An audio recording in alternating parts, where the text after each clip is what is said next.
So I'm going to start Hamsaduta's letter over because we cut it right in the half.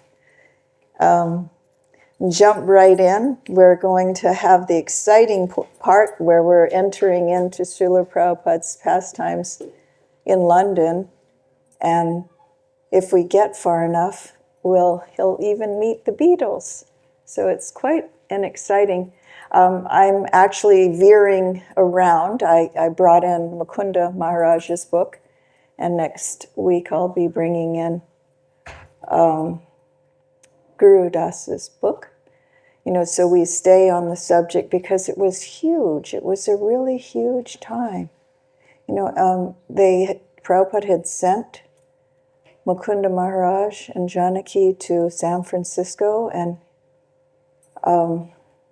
Guru Das and Jamuna went, and they picked up Shama Sundar and Malati on the way. And then after they got that temple rolling, he sent them to London. It was actually incredibly marvelous, And then after they got that rolling, he sent them to Vrindavan. So they were real pioneers. And it's just beautiful, and it amazes me to see how much austerity they did and how empowered they were by Srila Prabhupada. He had full faith in the Supreme Personality of Godhead, and he invested it in his disciples. It was just absolutely marvelous. My dear Hamsaduta, please accept my blessings. When Prabhupada says, please accept my blessings, he's empowering us. He's blessing us with everything we need to serve Krishna. Thank you for your letter of December 25th, Christmas, by the way, 1968. I'm awaiting your pictures of the house, which might be used for prasadam programs. So far as the press utilizing this place, it is not possible because a press is to be set up either in New Vrindavan or in New York. Here in Los Angeles, we have a very nice place. The rent is very high, but if we can maintain this establishment, it will surely have great future prospects.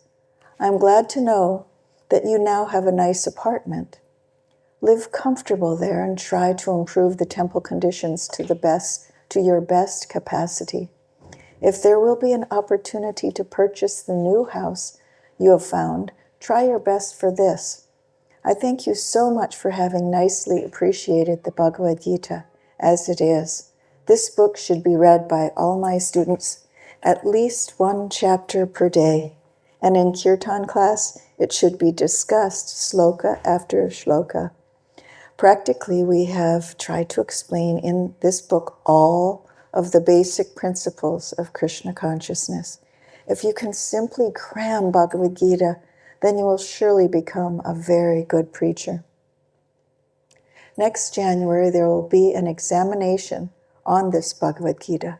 Papers will be sent by me to all centers, and those securing the minimum passing grade will be given the title as Bhakti Shastri. Similarly, another examination will be held on Lord Chaitanya's appearance day in February 1970, and it will be upon Srimad Bhagavatam and Bhagavad-Gita. Those passing will get the title Bhakti Vaibhav.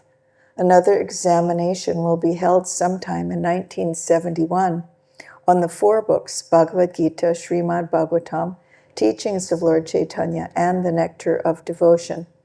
One who will pass this examination will be awarded with the title of Bhakti Vedanta.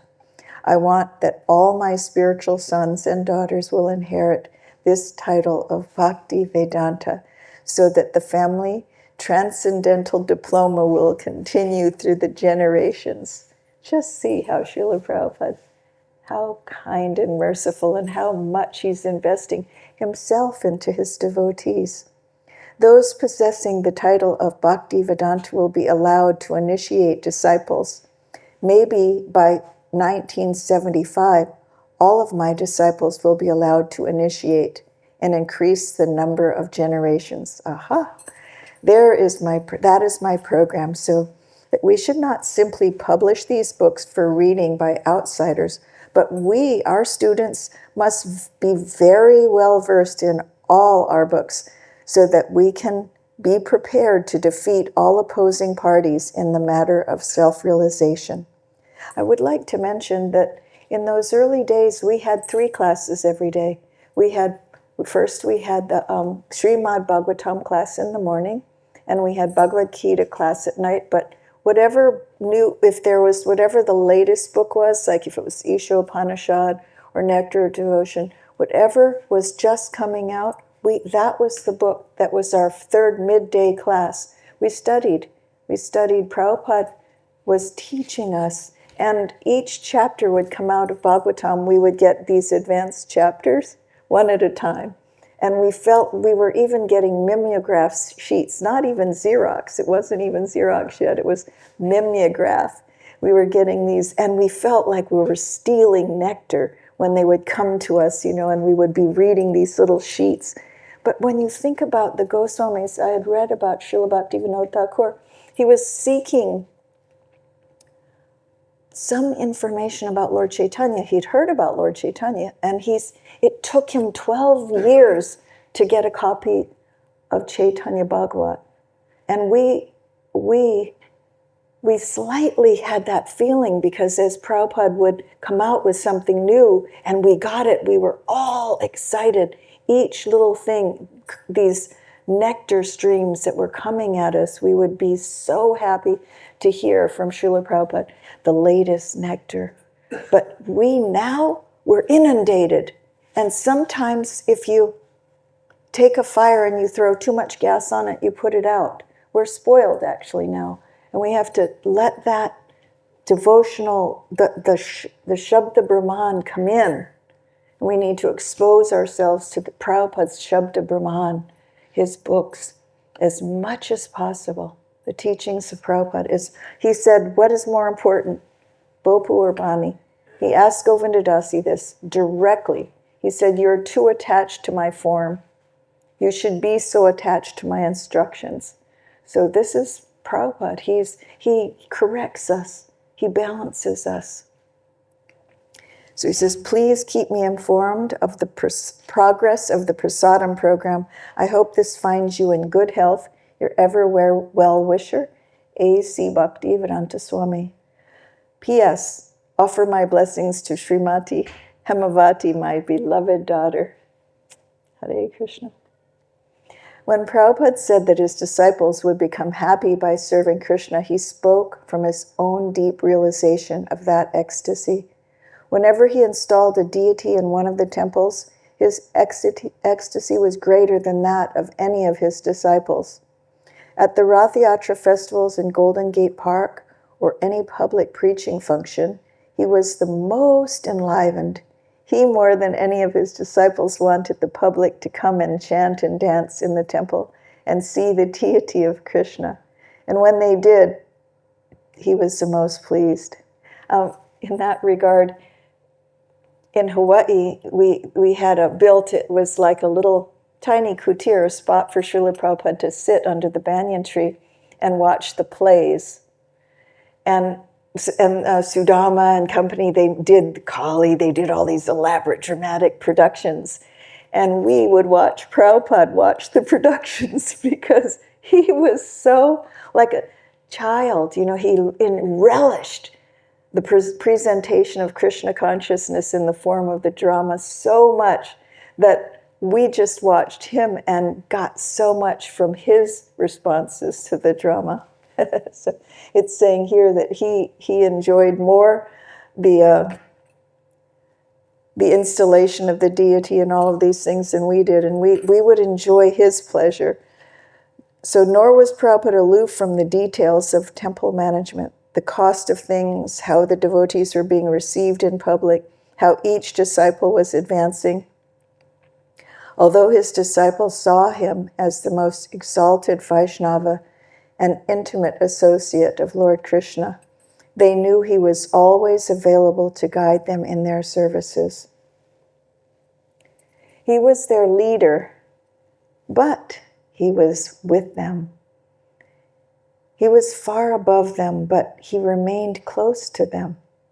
Only rarely did he leave them behind, as at the Los Angeles deity installation when he began to cry, speaking directly to Krishna. Krishna, I am most rotten and fallen, but I have brought this thing for you. Please take it. Except for such rare moments, Prabhupada's disciples saw him preaching and serving along with them. In San Francisco, July 25th, 1969, the day before the Rath Yatra festival, Prabhupada arrived at the San Francisco airport where a crowd of 50 chanting devotees greeted him. Reporters stepped forward with what to them was an important, relevant question. Swami, what is your opinion on the recent manned U.S. moon landing? Ooh, this is a real controversial subject, very controversial. And now it's, he was the first person to say, first person. No one ever imagined it. We were all looking at the television sets, watching the whole production, believing it like anything. Prabhupada said they didn't land on the moon.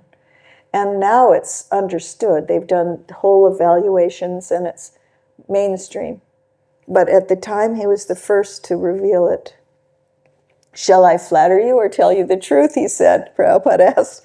The truth, they said. It is a waste of time because it does not benefit you if you cannot live there. The time would have been better spent in Krishna consciousness. We must go beyond this universe to the spiritual sky, which is eternal, beyond birth, death, old age, and disease. The San Francisco Chronicle printed a picture and story, Ecstasy in Concourse B. On the day of the Rath Yatra parade, 100 devotees in a crowd of 1,000 gathered on Haight Street before the tall cart. The deities of Jagannath, Subhadra, and Balaram, from their elevated platform within the cart, smiled down upon the crowd. A group of devotee musicians seated themselves within the cart, made last-minute checks of their loudspeaker system, and began kirtan. In the center of the cart, just beneath the deity platform, a red upholstered Vyasasan awaited Prabhupada's arrival. As Prabhupada's car approached, he could hear the cries of the devotees as he stepped from the car. He saw them all bowed down in obeisances. Folding his hands and smiling, he acknowledged his enthusiastic disciples, and he looked around with pleasure at the large crowd that had already gathered. Turning toward the cart, he beheld the deities on their throne. The same deities who had inaugurated Rath Yatra in America 2 years before. They were beautifully dressed and garlanded in multicolored pendants, and thick garlands of carnations decorated their cart. Rath Yatra was becoming more wonderful each year.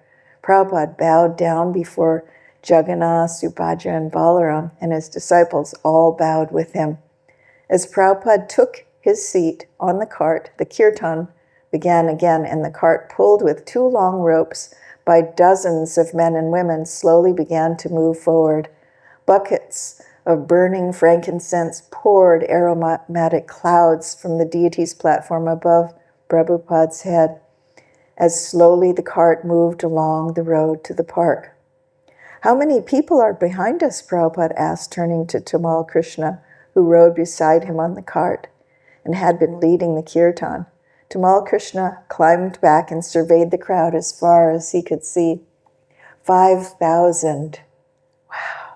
Sing Jai Jagannath, Prabhupada said in Tamal, then changed the chant from Hare Krishna to Jai Jagannath, Jai Jagannath. Throughout the parade, Prabhupada sat serenely watching his right hand in his bead bag.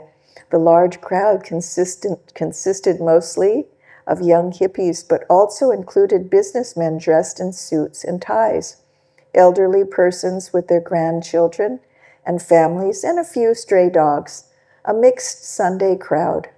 Suddenly, devotees in front began shouting, "Stop the cart! Stop the cart!" Ahead, the low arch of the park bridge spanned the roadway. The devotees managed to stop the 35-foot high cart just before it reached the bridge. Although the parade appeared to have reached an unforeseen impasse, the chanting continued unabated. The previous year, the procession had taken the same route with a smaller cart, and even then Shyamsundar had to climb up and saw off the spire. This year, however, Narayan had devised a collapsible dome with a crank to lower the canopy and superstructure. When Prabhupada had heard of these plans, he had asked, "Are you sure you want to depend on mechanical means? It could be a disaster." Now the time to lower the canopy had come. The crank wouldn't work. With the cart stopped before the bridge, the chanters gathered in greater numbers facing Prabhupada and Lord Jagannath. Under the bridge, at least 1,000 voices rang together, creating an incredible echo. Then Prabhupada stood, raised his arms into the crowd, and began dancing. Bhavananda, everyone went wild. The sound was so uproarious. You were deafened under that bridge. Prabhupada was dancing and jumping on the cart. Narayan, he was dancing, and as he danced, his feet crushed the flowers. The garland broke, and the flowers began cascading everywhere as he danced up and down. He was leaping very deliberately, almost like in slow motion. Tamal Krishna, Prabhupada was jumping up and down, and the people went crazy seeing him in complete ecstasy. He kept jumping and slowly turning around until he was face to face with Lord Jagannath. Prabhupada sat down, and still the cart didn't go, and the people were roaring. "What do they want?" Prabhupada asked Tamal Krishna. "I think they want to see you dance again." Srila Prabhupada, Tamal Krishna replied, "Do you think so?" Yes, he then got up and started dancing again. The white wool cap pushed to the back of his head, his arms extended, with the right hand still clutching the japa bead bag, his right forefinger extended and his long robes flowing. Wow. The ecstatic chanting and dancing continued about 15 minutes. Narayan finally got the crank to work, and down came the canopy. Again, the cart moved forward, under the bridge, and on through the park. The crowd had grown now to 10,000. Wow! This was much bigger than any Krishna conscious festival had ever held before. Bhavananda, many of these people who attended Rath Yatra were intoxicated. We were not intoxicated, of course, but we were higher than they were. We could understand. Everyone was smiling. Everyone was laughing. Everyone was in ecstasy. Everyone was dancing. And everyone was chanting. And we were doing it more than anyone. We were doing more chanting, more laughing and smiling and feeling more freedom. And we were free to have a shaved head, free to wear a dhoti, free to blow a conch shell, free to spin around in the street and jump up. Even if you were a hippie, you couldn't be more far out than the Rath Yatra cart and Jagannath, because no one looks more far out than him. The hippies had come dressed up in outfits with big feathers in their hats and everything, but they were dim compared to Jagannath. The parade route ended at an oceanside dance hall, the Family Dog Auditorium, where the devotees had prepared 10,000 feast plates of prasadam, fruit salad, apple chutney, halava, and watermelon slices. Although the cart had stopped, the chanting continued as Prabhupada led the crowd inside the auditorium to a temporary stage, an altar the devotees had erected among the bizarre trappings of the dance hall. A giant silk screen of Lord Chaitanya covered the hall's Tibetan mandala, and pictures of Lord Vishnu and Srila Bhakti Siddhanta Saraswati were on the stage. The Jagannath deities now looked down from their high platform above Prabhupada's seat, and a garlanded statue of Lord Krishna stood on a marble pillar. So exciting. And bear in mind, the Westerners had never seen anything like this. I mean, this was all new. Prabhupada began speaking and the crowd quieted. He quoted a song by Narottam Das Thakur, "My dear Lord Chaitanya, please be merciful upon me. I do not find anyone as merciful as you," drawing the audience's attention to the large silk screen of Lord Chaitanya. Prabhupada described Lord's merciful distribution of the holy name of God. Lord Chaitanya was teaching the same thing Lord Krishna had taught in Bhagavad-Gita. "My dear sons, do not suffer in this abominable condition of material existence. Come back to me. Come back to home. Enjoy eternal blissful life, a life of knowledge." Prabhupada explained the simplicity of Krishna consciousness. Lord Chaitanya appeared 500 years ago to establish the direct principles of Bhagavad-Gita. He showed that even if you do not understand the process of religion, then simply chant Hare Krishna, Krishna Krishna, Hare Hare, Hare Rama, Ram Ram, Hare Hare. The results are practical. For example, when we were chanting Hare Krishna, all the members who were assembled here were joining in. But now, when I'm talking about philosophy, some are leaving. It is very practical, can you see?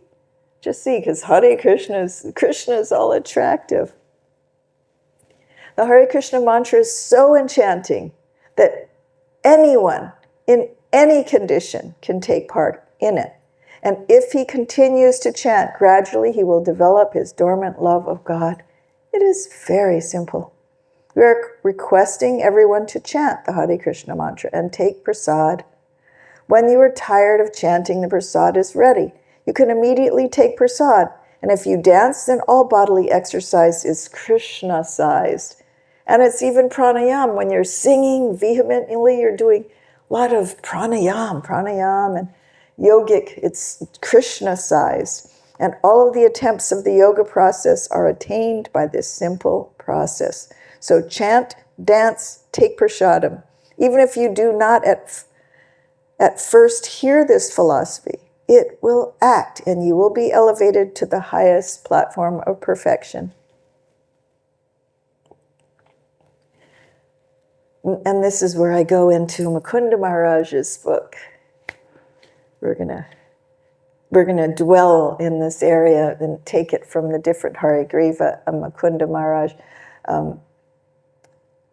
Tamal Krishnas, and Guru Das's, and Shamasundars. We'll be looking at all their books, so we'll get a lot of information.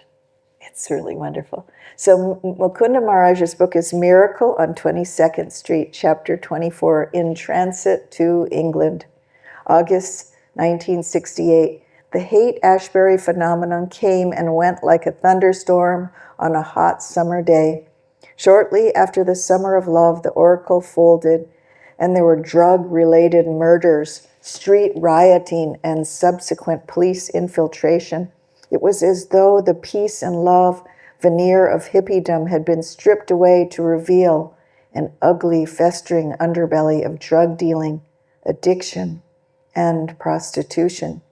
The waves of spiritual seekers trickled out of the hate to live on country communes or to submit to conventional lifestyles that they so abhorred just a few short months earlier. Our temple continued to thrive, but the neighborhood began to resemble something suspiciously close to what it had been when I'd visited in 1962, an unexceptional part of a large Californian city populated by lots of Polish immigrants. Shamasundar continued to dream about going to London to meet the Beatles and start a center. The Swami responded enthusiastically to the idea and suggested that he and Malati go there as soon as she recovered from delivering the child they were expecting. "I am so much eager to open a center in London," he wrote. As soon as it is possible, then I may also go there for some time to meet with the Beatles. Any sincere person, never mind whether he is a hippie or a Beatle, If he is actually searching for something beyond this hackneyed material sense gratification, surely he will find the most comfortable shelter under the lotus feet of Lord Krishna. Shyamasundar was pleased at the Swami's endorsement and persisted in his attempts to convince me of the viability of his plan to give Krishna consciousness to the world's most famous band. His enthusiasm was infectious, and gradually Janaki, Jamuna, Gurudas, and I were converted to the idea of going to London. Just see. He was always a maverick, Shyamasundar. They were all keen to travel beyond the safety and boredom of the United States, even though we had almost no money, no winter clothes, and no London contacts. We wanted to help the Swami spread his mission, and for that we needed to go to a country where they spoke English. So England seemed the obvious choice. I secretly thought our success with the Beatles was less likely than our success in opening a center. After all, we had all shared the experience of opening the temple in San Francisco. How much harder could it be to open one in England? We were scheduled to leave for England toward the end of August, but first the six of us, plus Shyamasundar and Malati's new baby girl Saraswati, flew to Montreal to spend Janmashtami with the Swami. We hoped to be able to meet with him for a final briefing before we set off on our big British adventure. That was a spirit. It was a pioneer spirit, an adventurous spirit to spread Krishna consciousness. We arrived at the Montreal temple just after 7 o'clock in the morning. The building had previously been a bowling alley, but the devotees had converted it to a temple. I double-checked the address on the crumpled piece of paper in my pocket and paid the cab driver. I guess this is a place, I said. Let's hope the Swami is speaking now. It's about the time for his morning talk. We climbed the stairs to the second-floor temple room. Sure enough, the Swami sat on a large maroon seat against one wall, speaking to a room full of devotees, almost none of whom we knew. We all bowed down, as we had been taught, and sat down to hear the Swami's talk. The Swami looked regal sitting on a seat. It sat 5 feet off the ground, and had 6 white wooden stairs that the Swami would have had to climb to sit on the padded cushions. The temple room was huge, with foot-high Jagannath deities in the far end on a simple altar. I couldn't be sure that the Swami had noticed us come in. Toward the end of the class, the Swami looked at us sitting in the back of the room. "You have come here from San Francisco, prepared to go to London? So my hearty welcome to you," he said. So he had noticed us. The other devotees turned around to get a look at who the Swami was addressing. "Please do this missionary work very nicely, and Krishna will be pleased upon you. It is said in the Bhagavad-Gita that anyone who is trying to spread this Krishna consciousness movement is the dearmost friend of Krishna. Krishna said that that person is his most dear friend. Nobody is so dear to me as such person who is trying to spread Krishna consciousness movement in the world. So you are all pledged to satisfy Krishna. If you take up this work seriously, Krishna will be very much pleased upon you. Thank you very much." We exchanged some happy looks at everyone in the temple, as everyone in the temple bowed down, signaling that the morning program was now over. It's funny that he called us missionaries. I said to Shyamasundar as we walked back to the stairs, I never really thought of us in that way. "I know what you mean," he said. "It's not like being a missionary in the traditional sense of the word. It's more like a magic carpet ride." See, there's that sense of empowerment. You know, Shyamasundars, they're explaining that they're being empowered by Srila Prabhupada. They're giving over everything, and they're following the order of Srila Prabhupada, and it's like a magic carpet ride. It's by the mercy It's by the mercy of Srila Prabhupada.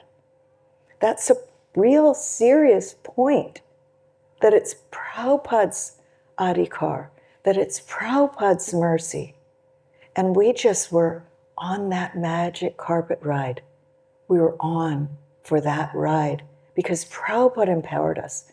We didn't have to have any credentials or any big education, or we didn't have to do any positive affirmations or psychological manipulations. It was the mercy of Prabhupada and surrender,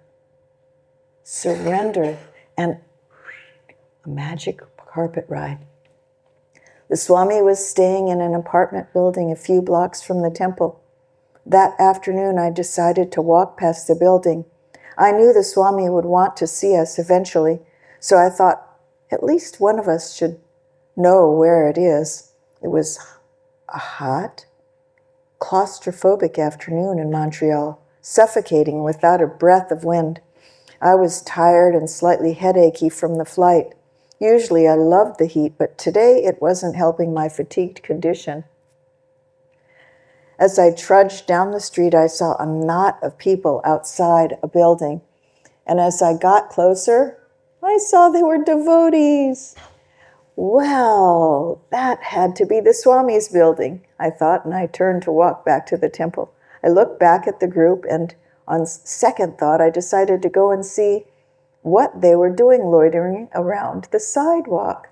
There were 4 devotees I saw as I approached, and at the center sat Swami, perched on a chair on the sidewalk, soaking in the sunlight. I looked up at the building, no verandas, and this facade was facing south. This was obviously the place the Swami came to get his daily sunshine. So we can practice Krishna consciousness in any condition of life, the Swami was saying. I sat down on the pavement next to one of the Canadian devotees and tried to look inconspicuous. This extemporaneous outdoor class was a bonus I hadn't counted on. Whether one is rich or poor, anyone can practice Krishna consciousness and perfect one's life. A short, dark-haired complexioned man, maybe Turkish or Italian, I thought, came up behind us and stood for a few moments by a car, taking in the unusual scene in front of him. Then he curled his legs under him and sat down on the sidewalk next to me. We must learn and always adhere to the teachings of the Vedic literature, the Swami was saying. There's difference between ignorance and innocence. Innocence means one is like a child, but ignorant means he has no knowledge. He is a fool. The man interrupted. I think we have a lot to learn from children, he said. It seemed a rather innocuous and innocent interruption to me, but the Swami's response was abrupt. He didn't want to make small talk today. He wanted to teach. You can't learn anything from children. What can a child teach you? What do you mean, the man asked. The child has no knowledge, the Swami said. But we can learn from animals. Animals have much to teach us. We can learn faithfulness from the dog. Even if the master aims his gun at the dog's head and shoots him, the dog will remain faithful to the death.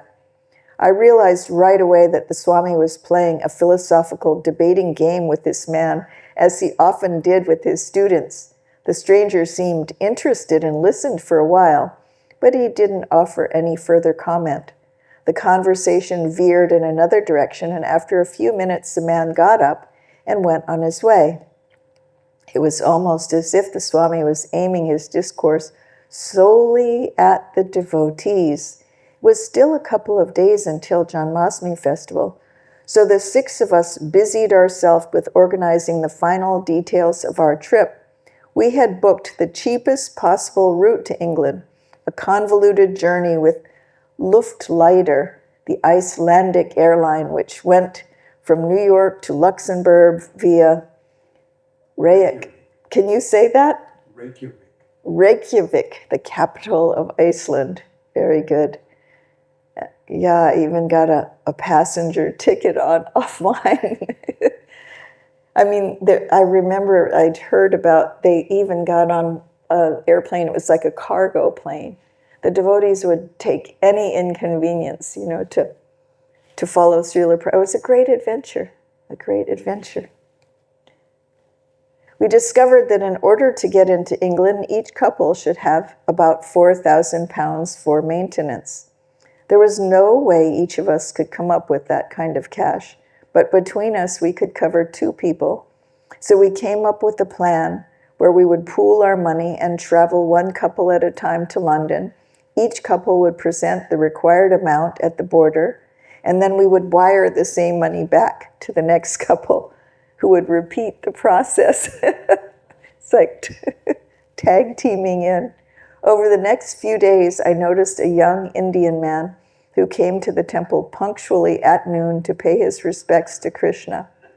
Dressed in a dark business suit and a tie, he bowed down, touched his forehead to the floor in front of the dozen or so paintings of Krishna on the wall. As he bowed, he said, Om Krishna, Krishna Krishna, Om Om, Om Rama, Ram Ram, Om Om. His behavior struck me as eccentric, but it was obviously devotional. Watching him the day before Janmashtami, I realized we all had our own individual and personal relationship with God. The morning of Janmashtami was filled with nostalgia, remembering our first Janmashtami in New York 2 years earlier.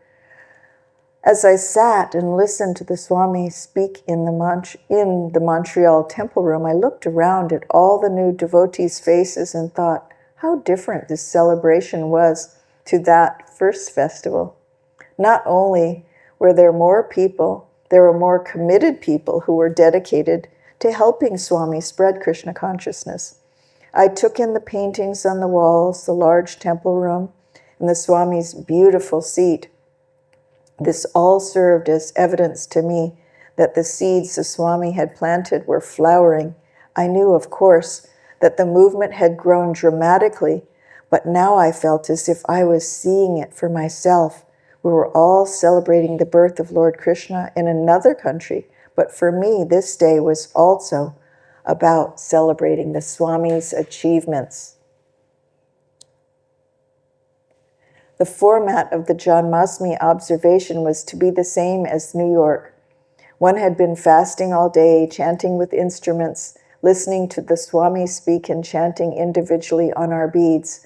This was to continue until midnight, when we would have a special artik ceremony for the deities, followed by a feast.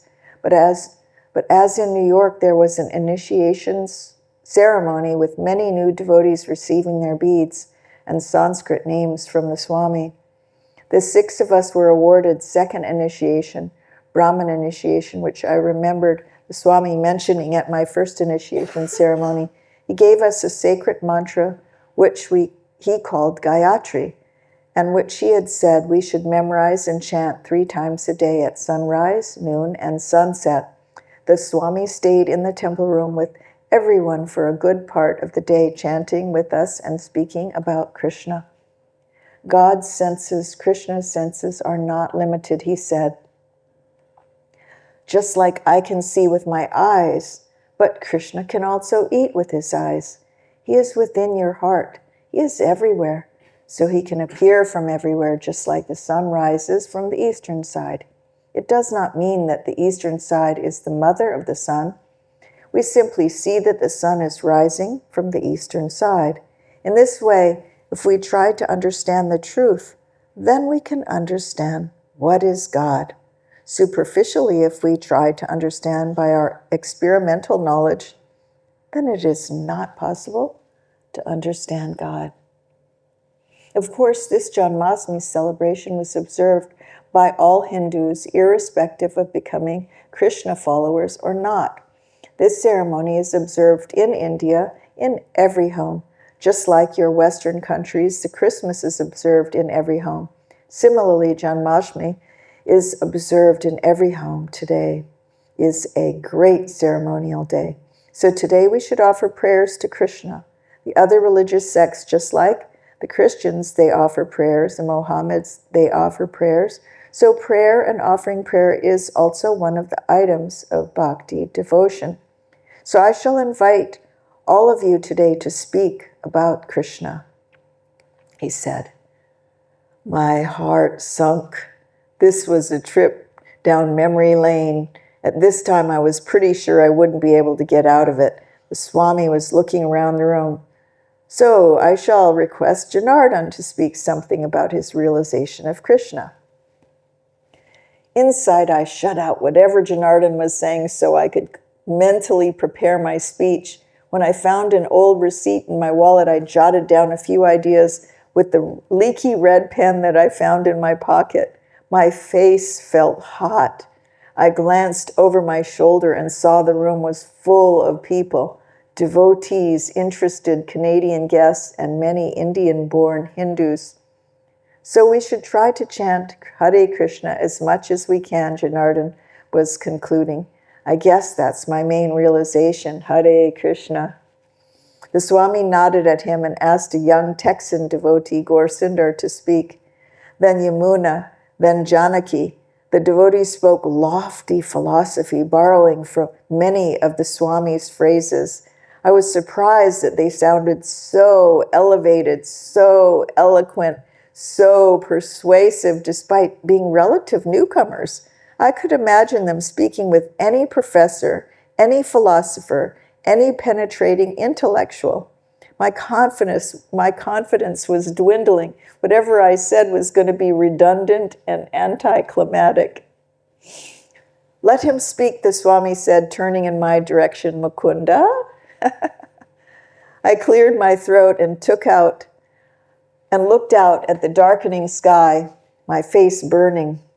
Well, I said, I offer my respectful obeisances to our spiritual master, Bhaktivedanta Swami, who is very dear to Lord Krishna, having taken shelter unto his lotus feet. I swallowed hard and looked at the wall. The Krishna consciousness movement is intended to make a solution to our everyday problems, I said after a long pause. It's not a kind of place where people just come because there's some religious rites being performed. Everyone in this age is thinking that I am free. But actually, I am not free. I'm very bound up. We're strictly bound up by the stringent laws of nature. In every status of life, I have to serve somebody or something or my own body. In every status of life, I have to serve my wife.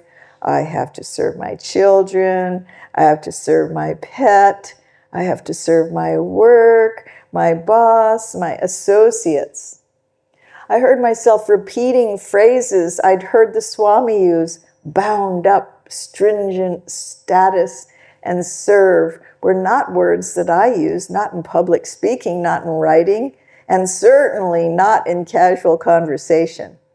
If I'm very wealthy, very elevated, or very beautiful physically, I continued, even then I always have to serve somebody. If nothing else, one has to serve one's own stomach. I have to eat. I have to get food. I have to serve my stomach. So I'm not free at all. I have to do these things. There's no way I can stop. If I don't eat, I will die. This is some good stuff. So our natural position as a living entity is that we have to serve something. That's our natural position. If something is wrong with my hand and I want to be cured, I don't grab onto some foodstuffs or some medicine, some herbs, and just squeeze them with my hand. I think that this hand is going to be nourished or cured. I take the medicine or the food through the mouth, and then it circulates through the digestive system and through the blood, and finally comes to the hand. So the hand, unless it's serving its source, is useless. The servant must serve the master, and the part must serve the whole, and our relationship with God is the same. Just like the hand is made out of mucus, bile, air, flesh, and bone, as all the body is, it is just stool. I like this example, and it always made me laugh inside. Bile, stool, and mucus were terms I knew Ayurvedic medical practitioners used, words that the Swami also used to describe human physiology. I'd never used the word stool before, and I met the Swami except maybe in a doctor's office or in the word stool pigeon. I figured the Indians in the temple room might like this touch. I glanced back and saw the young Indian man looking blankly towards me from the other end of the room. But we're made of spirit, I rushed on, promising myself that I wouldn't look back again. Qualitatively, we're the same as Krishna, and quantitatively, we are many millions of times smaller. Qualitatively the same, quantitatively different. So if we're fragmental portions, separated parts and parcels, we can serve the source of the whole, and we can be cured of this material disease which is rampant nowadays. And this is possible only by mercy. Mercy. There's that beautiful word, mercy. We are made of mercy. I glanced over the Swami. His eyes were closed, his face expressionless. He looked to me like he was listening intently. I felt like I'd become a mouthpiece transmitting information rather than being any kind of original speaker. So simply by hearing the message of Srimad Bhagavatam and Bhagavad-Gita, we can immediately get some relief from this material existence. Just like when we were chanting here, you could feel some ecstasy. Well, this ecstasy goes on unlimitedly, infinitely, eternally, if one takes to it. It's always eternal, ever increasing. Just like the relationship between ourselves and our spiritual master is eternal and ever increasing, our relationship with God is the same. So please try to realize that this is a very serious movement, and we're not asking you to sign up or pay us anything, but simply to sincerely try it, and you'll immediately feel some benefit. I was done. I looked at the Swami, but he was already scanning the room for the next speaker. I breathed a sigh of relief. Can you imagine your new disciple, and this might be the second time, sounds like the second time he was asked to speak in front of Srila Prabhupada. I mean, I remember when I was cooking for him, and the first time I brought him his plates, I shook like a leaf. I was in so much awe of Srila Prabhupada. You know, he had that effect on you, and so to preach in front of Srila Prabhupada, wow. Seriously. Nanda Kishore, the Swami was saying, say something about your realization of Krishna consciousness. Nanda Kishore scrutinized his hands, turning them over as if examining them for forensic evidence. His orange t-shirt and yellow dhoti were spattered with cooking stains. I knew he'd been cooking a lot today, every day. There was a long pause, and I thought perhaps he hadn't heard the Swami. We had been fasting all day, so maybe he'd just zoned out. Then he glanced up at the Swami. Well, I'd like to spend time doing service in the kitchen, he said in a voice so soft I could hardly hear him, especially rolling chapatis for the guests that don't know. Chapatis are round Indian pancakes made of wheat flour. I make them every day for the devotees instead of bread. This is really weird, I thought. Why isn't he talking about food? Why is he talking about food instead of philosophy? We make them out of whole wheat flour, he muttered, continuing his flatbread soliloquy. You roll them in a circle, and then you put them over the flame, and they inflate like a balloon. There were a few giggles in the audience anyway. If he had nothing else to do for the rest of my life, I would be happy to continue to roll chapatis for Krishna. Whatever we can do for Krishna, whatever talent we can offer, Krishna will accept that service and give us complete satisfaction. I looked over at him. He looked like he was recalling the happiest moment of his life. Chapati rolling suddenly took on a new meaning. The service he did, something I thought to be tedious, was his way of pleasing Krishna. I realized at that moment that devotional service could be varied. It wasn't limited to the frontline type of work I thought I was doing. Nanda Kishore was speaking philosophy after all, and his heartfelt talk made more of an impression upon me than any other speech that evening. About 10 o'clock, a stocky Indian man with white hair entered the temple and stood at the foyer of the top of the entry stairs. Under his suit, the collar of his shirt was open, giving him a slovenly demeanor. The Swami watched him as he walked toward the guests' shoes. They were lined up in pairs against the wall. He appeared to scan the pairs and then picked up the Swami's white shoes that circled up a little bit at the toes. I was puzzled. What was he doing with the Swami's shoes? Looking straight at the Swami, he banged the shoes together sideways 2 or 3 times. Cloud of dust rose and formed a puff ball and then faded into the air as it fell onto the floor. The Swami broke a huge smile and nodded enthusiastically at the man, who grinned toothlessly back to him. The man took off his own shoes, sat on the floor close to the Swami's seat, and while everyone else was silently watched, the Swami and the man conversed in Hindi for a few minutes. I didn't understand what had just happened between them, but I assumed it involved something to do with Vedic etiquette of some kind. I knew that it was traditional for a holy man's shoes to be respected, and it was a gesture of humility to touch them, although I wouldn't have dared to. Hare Krishna, Krishna Krishna, Hare Hare, Hare Ram, Ram Ram, Hare Hare. Padasevana ki jai. Srila Prabhupada ki jai. Hare Krishna. Oh, wonderful. Those are the shoes right there. Hansrupa brought them, I think, for the 50th. Hare Krishna. Jai Srila Prabhupada. I think they're in New York. Yeah. Those pointy slippers. Hare Krishna. Hare Krishna, Krishna Krishna, Hare Hare, Hare Rama, Rama Rama, Hare Hare, Hare Krishna.